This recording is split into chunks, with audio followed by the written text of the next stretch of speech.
Dalmacio from BSc 3V Mathematics, and I'm here to discuss Wilson's theorem. First, to start with, what is inside Wilson's theorem? Well, Wilson's theorem states that a positive integer n greater than 1 is a prime if and only if n minus 1 factorial is congruent to negative 1 mod n. In other words, n minus 1 factorial is less than a multiple of n. This is useful in evaluating computations of n minus 1 factorial, especially in Olympiad number theory problems. For example, since we know that 101 is a prime, we can conclude immediately that 100 factorial is equals to 101k minus 1 for some integer k. This statement means two things, which are as follows. One is for a positive integer n greater than 1 if n minus 1 factorial is congruent to negative 1 mod n. Then n is a prime. And the second explanation is if p is a prime number, then p is equals to 1 factorial is congruent to negative 1 mod p holds. Notice how the first explanation provide us with a way to check if a number is prime. But this is really inefficient as factorial grow really fast. So it's hard to compute the modulus for sufficiently large n even on a computer. Fortunately, we got better primality tests to save the world, but the second explanation is helpful in easing out computations and cracking several Olympiad number theory problems. Let's prove Wilson's theorem, but first we can state again the meaning of this theorem. A positive integer n, which is greater than 1, is a prime if and only if n minus 1 factorial is congruent to negative 1 mod n.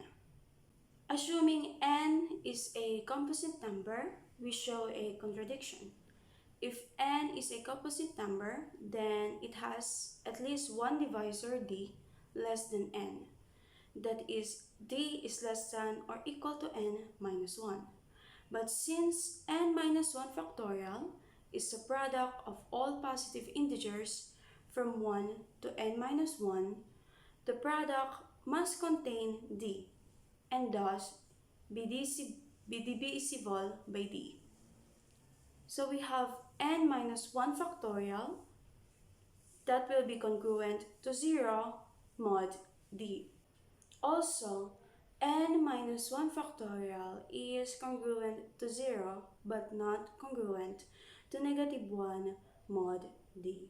Since d divides n, contradicting the hypothesis, so n cannot be composite, hence it is prime. Let's move on to some examples. Find the remainder when 97 factorial is divided by 101. Note as 101 is prime. We know that 100 factorial is congruent to negative 1 mod 101. However, the left side has more factors than we want. Write this instead as 97 factorial times 98 times 99 times 100. Then it will still be equivalent to or congruent to negative 1 mod 101. Or equivalently, it is 97 factorial times negative 3 times negative 2 times negative 1. Then congruent to negative 1 mod 101. Then it will be 97 factorial times negative 6. Where did negative 6 came from? It came from multiplying the three values, negative 3, negative 2, and negative 1. Then it will still be congruent to negative 1 mod 101. All that remains is to find negative 6 inverse of negative 6, which is revealed to be 84, negative 84. After using the Euclidean algorithm and back solving, then multiply both sides by this value to find 97. It will then be congruent to negative 84. Then our final answer will be congruent to 17 mod 101. That is all for today. Again, I am Liz and P. Dalmacio from BSc 3V Mathematics. Thank you for listening.